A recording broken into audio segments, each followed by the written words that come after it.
아내가 1억으로 10억을 벌었는데 그게 배신이 될 줄 누가 알았겠습니까?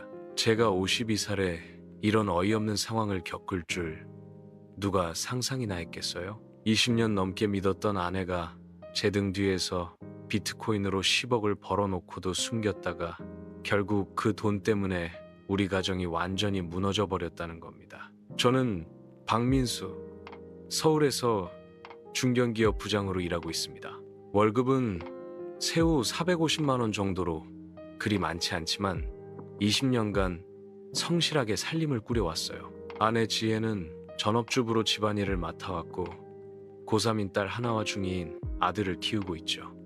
우리 부부는 결혼 초기부터 투자에 관심이 많았어요. 2017년 비트코인 열풍이 불 때 우리도 용기를 내서 3천만 원을 투자했거든요. 당시엔 정말 대박이 날 줄 알았어요.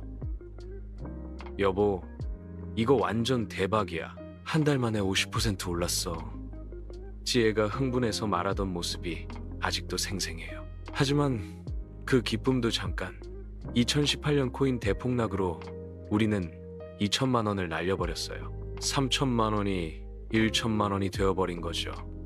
그때 우리 부부는 서로 약속했어요. 다신 이런 투기성 투자는 하지 말자. 우리 같은 서민이 도박 같은 걸 하면 안 돼. 맞아. 앞으로는 적금이랑 안전한 투자만 하자. 그 약속을 지키기 위해 저는 휴대폰에서 거래소 앱을 다 지웠어요. 지혜도 마찬가지였고요. 여러분도 이런 투자 실패 경험 있으신가요? 댓글로 달아주세요.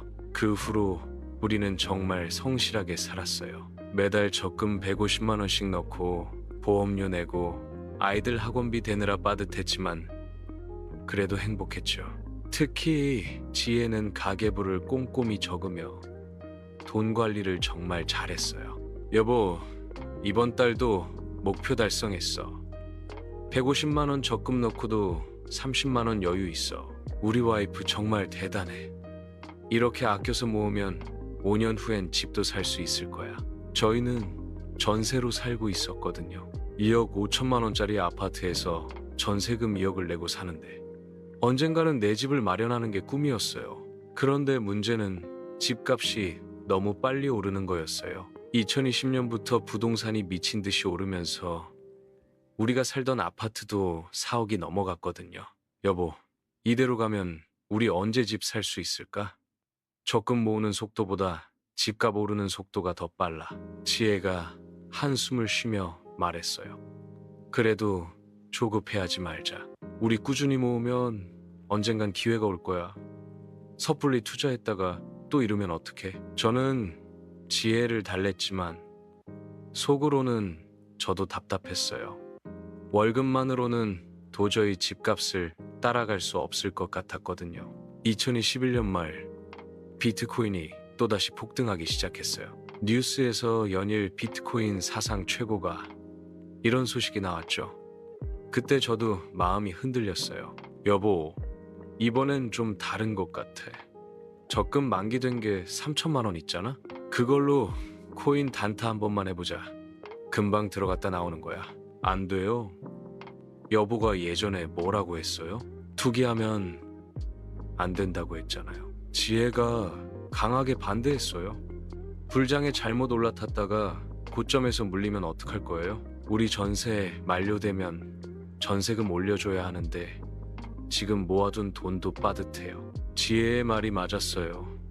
전세 계약이 내년에 만료되는데 집주인이 전세금을 5천만 원 올려달라고 했거든요. 지금 모아둔 돈으로도 간신히 감당할 수준이었어요. 알겠어. 역시 우리 와이프가 현명해. 안전하게 가자. 저는 코인 투자 생각을 접었어요. 이 상황에서 여러분이라면 어떻게 하셨을까요? 그런데 며칠 후 정말 우연한 계기로 충격적인 사실을 알게 됐어요. 그날 지혜가 급하게 나가면서 휴대폰을 두고 갔거든요. 마침 택배 확인 문자가 와서 핸드폰을 들었는데 화면에 비트코인 거래소 앱이 보이는 거예요. 어? 이게 뭐지? 심장이 두근거리기 시작했어요. 분명 우리는 거래소 앱을 다 지웠는데 호기심에 앱을 눌러봤더니 로그인이 되어 있었어요. 그리고 거기서 본 건 잔고 1, 47, 382, 950원 10억이 넘는 돈이 있었던 거예요. 이게 뭐야? 머리가 하얘지면서 아무 생각이 안 났어요. 거래 내역을 보니까 지혜가 6개월 전부터 꾸준히 코인을 사들이고 있었더라고요.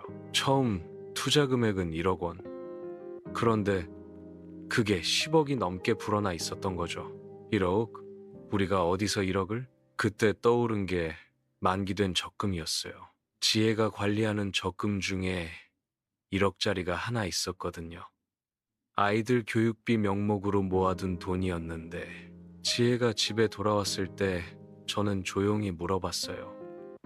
지혜야, 이게 뭐야? 핸드폰 화면을 보여주니까 지혜의 얼굴이 새파래졌어요. 어떻게? 시세만 본 거야? 아니면 실제로 투자한 거야? 한참을 망설이다가 지혜가 고백했어요. 미안해, 투자했어. 정말 화가 나지 않나요? 여러분 생각은 어떠세요? 그날 밤 우리는 새벽까지 이야기했어요. 언제부터였어? 6개월 전부터 코인이 계속 오르는 걸 보니까 너무 아깝더라고. 그럼 우리가 코인 투자하지 말자고 약속한 건? 알아. 그래서 더 말 못했어. 지혜는 울먹이며 설명했어요. 집값이 너무 빨리 올라서 조급했어. 적금만으로는 언제 집을 살 수 있을지 모르겠더라고. 그래서 단기간만 해보려고 했는데 1억을, 우리 교육비 적금을. 처음엔 3천만 원만 하려고 했어. 그런데 계속 올라서 욕심이 났어. 지혜가 털어놓은 이야기는 이랬어요. 처음에는 정말 시세만 보려고 앱을 깔았대요. 그런데 비트코인이 계속 오르는 걸 보니까 견딜 수가 없었던 거죠. 하루에 몇 %씩 오르는 걸 보면서 우리만 바보같이 적금만 넣고 있나 하는 생각이 들었어. 그래서 몰래 적금 3천만 원을 깨서 투자했다고 해요. 그런데 그게 금방 5천만 원이 되더니 1억이 됐대요. 그때 팔았어야 했는데 욕심이 나서 더 넣었어. 결국 1억까지 투자하게 됐고 그게 지금 10억이 넘게 불어났다는 거였어요. 믿을 수 있나요? 이런 일이 실제로 댓글로 달아주세요. 그럼 언제까지 숨길 생각이었어? 제 질문에 지혜는 고개를 숙였어요. 원래는 2억 정도 되면 팔아서 전세금으로 쓰고 나머지는 말하려고 했어. 2억. 지금 10억인데? 그게 계속 올라서 팔 타이밍을 놓쳤어. 그리고 솔직히 말하면 더 올라갈 것 같아서 욕심이 났어. 저는 정말 어이가 없었어요. 우리가 전세금 걱정하고 있을 때, 아이들 학원비 때문에 허리띠 졸라매고 있을 때 지혜는 10억이라는 거금을 혼자 가지고 있었던 거예요. 지혜야, 이게 배신이야. 배신이 아니야? 배신이라니. 나도 우리 가족 위해서 한 거야. 가족을 위해서. 그럼 왜 숨겼어? 10억이나 벌었으면 당장 말했어야지. 지혜는 할 말이 없다는 듯 울기만 했어요. 더 큰 문제는 그 다음이었어요. 며칠 후 지혜가 또 다른 사실을 털어놨거든요. 여보, 사실 이것만 있는 게 아니야. 뭐? 다른 코인도 몇 개 더 있어. 알고 보니 지혜는 비트코인 외에도 이더리움, 리플 등 여러 코인에 분산 투자를 했더라고요. 총 투자 원금은 2억. 현재 평가액은 15억이 넘었어요. 2억. 우리가 어디서 2억을 적금이랑 예금 좀 깼어. 지혜가 깬 돈은 우리가 5년 동안 모은 전 재산이었어요. 전세금 올릴 돈, 아이들 대학 등록금, 비상금까지 모조리 코인에 넣었던 거죠. 주인공의 선택을 이해할 수 있나요? 그때부터 저는 진짜 화가 났어요. 지혜야, 너 지금 뭘 했는지 알아? 우리 전 재산을 도박에 넣은 거야. 도박이 아니야. 지금 15억이나 됐잖아. 만약 떨어지면 어떡할 거야? 아이들 대학은 전세금은 안 떨어져. 계속 오를 거야. 지혜의 태도가 완전히 바뀌어 있었어요. 예전에 신중하고 현실적이던 지혜가 아니라 마치 도박 중독자 같았거든요. 여보는 너무 보수적이야. 기회는 놓치면 안 돼. 기회라고? 이건 투기야, 투기. 우리는 연일 싸웠어요. 지혜는 코인을 더 사자고 했고, 저는 당장 팔자고 했어요. 더 심각한 건 지혜가 이미 대출까지 받았다는 거였어요. 여보, 사실 신용대출 5천만 원 받았어. 뭐라고? 코인 더 사려고 15억이 30억 될 수도 있잖아. 그 순간 정말 기절할 뻔했어요.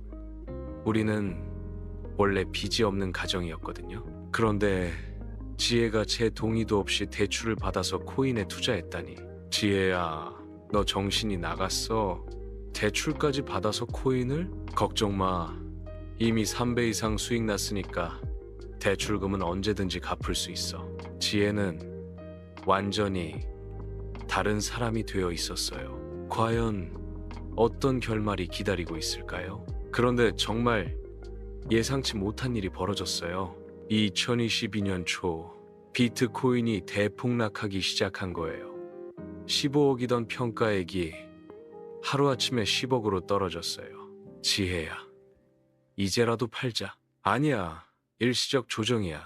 다시 오를 거야. 하지만 코인은 계속 떨어졌어요. 10억이 7억이 되고 7억이 5억이 됐어요. 지혜야, 제발 팔자. 5억이라도 남기자. 안 돼. 지금 팔면 바보야. 반드시 다시 오를 거야. 지혜는 끝까지 버텼어요. 그리고 결국 3억까지 떨어졌을 때 강제로 일부를 매도하게 됐어요.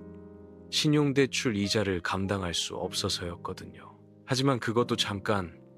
몇 달 후 코인이 다시 폭등하기 시작했어요. 지혜가 3억에 판 코인들이 다시 10억이 넘게 올랐던 거죠. 봐, 내가 뭐라고 했어.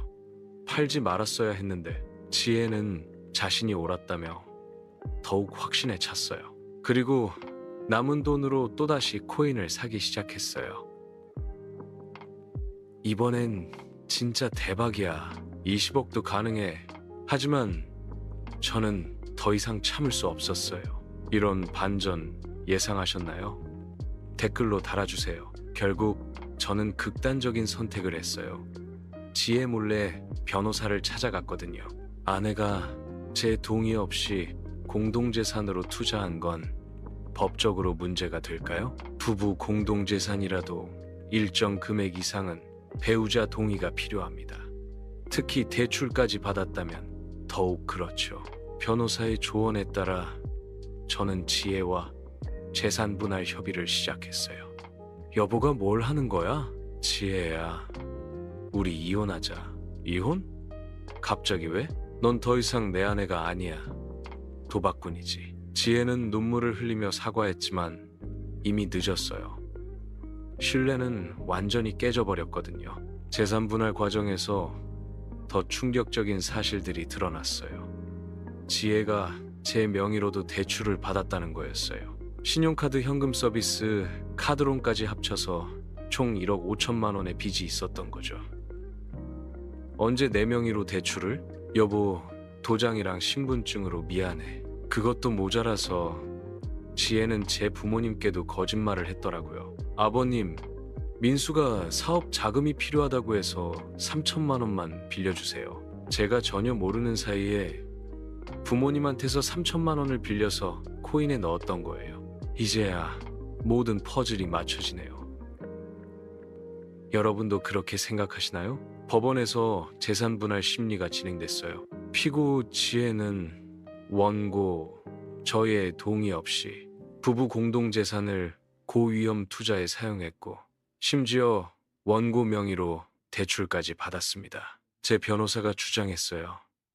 하지만 그 투자로 인해 현재 10억 이상의 수익이 발생한 상태입니다. 지혜 측 변호사도 맞받아쳤죠. 재판부는 고민했어요. 분명 지혜가 잘못했지만 결과적으로는 큰 수익을 낸 상황이었거든요. 하지만 결정적인 증거가 있었어요.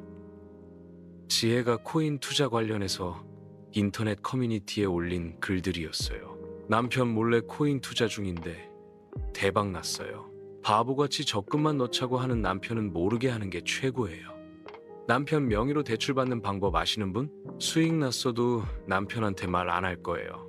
어차피 제가 번 돈인데 왜 나눠 가져야 하죠? 이런 내용들이 그대로 남아 있었던 거예요. 법원은 투자 과정에서의 기만과 배신행위, 그리고 부부간 신의성실 의무 위반을 인정했어요. 결국 지혜는 코인 수익의 70%를 저에게 주고 대출금은 본인이 모두 책임지기로 판결받았어요. 주인공이 옳은 선택을 했을까요? 여러분의 의견을 들려주세요. 하지만 진짜 문제는 그 후였어요. 재판이 끝나고 한 달 뒤 지혜가 갑자기 연락했어요. 여보, 큰일 났어. 코인이 다 날아갔어. 뭐라고? 알고 보니 지혜가 법원 판결 후에도 코인 투자를 계속했는데 이번엔 알트코인이라는 더 위험한 코인에 손을 댔던 거예요. 루나 코인이라는 게 있었는데 하루 만에 99% 폭락했어. 지혜는 남은 돈 7억을 모두 루나 코인에 넣었다가 한순간에 다 잃었던 거죠. 그리고 또 대출받았어. 5천만 원 더. 결국 지혜는 파산 신청을 했어요. 코인 중독으로 인해 정신과 치료까지 받게 됐고요. 아이들은 어떻게 됐냐고요? 딸은 엄마 때문에 우리 가족이 이렇게 됐다며 지혜와 연을 끊었어요. 아들은 아직 어려서 상황을 완전히 이해하지 못하지만 엄마를 원망하고 있어요. 저는 지금 혼자서 아이들을 키우고 있어요. 행히 제가 받은 돈으로 아이들 교육은 계속할 수 있게 됐지만 가정은 완전히 파괴됐죠. 정말 속 시원한 결말이지 않나요? 지금 생각해보면 정말 아이러니해요. 지혜가 처음에 1억으로 10억을 벌었을 때 만약 솔직하게 말했다면 어땠을까요? 저도 화는 났겠지만 결과가 좋으니까 넘어갔을 수도 있어요. 그리고 10억으로 집도 사고 아이들 교육비도 마련하고 행복하게 살 수 있었겠죠. 하지만 지혜는 욕심을 부렸고 거짓말을 했고 결국 모든 걸 잃었어요. 돈을 벌었다고 해서 잘못이 정당화되는 건 아니에요. 과정에서의 신뢰와 소통이 더 중요한 거죠. 지금 저는 새로운 삶을 살고 있어요. 아이들과 함께 작은 아파트에서 살고 있지만 적어도 서로를 믿고 의지할 수 있어요. 몇 달 전에는 직장에서 만난 동료분과 사귀기 시작했어요. 이번엔 정말 모든 걸 투명하게 공유하면서 관계를 발전시키고 있어요. 민수 씨, 제가 적금 통장이에요. 보시겠어요? 새로운 여자친구는 첫 만남부터 자신의 재정 상황을 공개했어요. 저도 마찬가지로 제 상황을 다 털어놨고요. 투명한 관계가 최고예요. 숨길 게 없으니까 편해요. 정말 그래요. 서로 숨기는 게 없으니까 훨씬 편하고 안정적이에요. 비슷한 사연 있으시면 댓글로 공유해주세요. 다음 영상 소재가 될 수 있어요. 지혜는 지금도 정신과 치료를 받으면서 코인 중독을 극복하려고 노력하고 있어요. 가끔 아이들을 보러 오지만 예전 같은 관계는 아니에요. 아빠, 엄마는 왜 그랬을까요? 딸이 가끔 물어봐요. 욕심 때문이었을 거야. 좋은 의도였을지도 모르지만 방법이 잘못됐던 거지. 저는 아이들에게 이런 교훈을 주려고 해요. 돈은 중요하지만 그보다 중요한 건 신뢰야. 가족 간에는 특히 그래. 그리고 투자든 뭐든 혼자 결정하면 안 돼. 항상 가족과 상의하는 거야. 아이들도 이번 일을 통해 많이 배운 것 같아요. 딸은 나는 절대 엄마처럼 안 할 거야 라고 하고 아들도 돈 관리는 투명하게 해야 한다고 말해요. 제가 이 사연을 공유하는 이유는 같은 실수를 하는 사람이 없었으면 해서예요. 투자는 나쁜 게 아니에요. 하지만 가족 몰래, 특히 배우자 몰래 하면 안 됩니다. 설사 수익이 낮다고 해도 그 과정에서 신뢰를 잃으면 모든 게 의미 없어져요. 그리고 투자 중독은 정말 무서운 거예요. 지혜처럼 한번 맛을 보면 계속 더 큰 수익을 쫓게 되거든요. 구독과 알림 설정 부탁드려요. 다음에도 더 흥미진진한 사연으로 찾아뵐게요. 특히 요즘 같은 때는 더 조심해야 해요. 코인, 주식, 부동산까지 모든 게 도박처럼 변했거든요. 하루 만에 몇 천만 원 벌었다는 이야기에 현혹되지 마세요. 그 뒤에는 지혜처럼 모든 걸 잃은 사람들이 훨씬 많아요. 가장 중요한 건 가족입니다. 아무리 많은 돈을 벌어도 가족이 깨지면 아무 의미가 없어요. 지금도 가끔 지혜가 그때 10억에서 멈췄으면 우리가 행복했을 텐데 라고 후회하는 말을 해요. 하지만 이미 늦었죠. 깨진 신뢰는 돈으로 살 수 없으니까요. 여러분도 투자하실 때는 꼭 가족과 상의하세요. 그리고 욕심을 부리지 마세요. 적당한 수익에서 만족할 줄 아는 게 진짜 투자의 지혜예요. 본 영상은 실제 사연을 바탕으로 재구성한 픽션입니다. 등장인물과 배경은 모두 가명 및 허구임을 밝힙니다.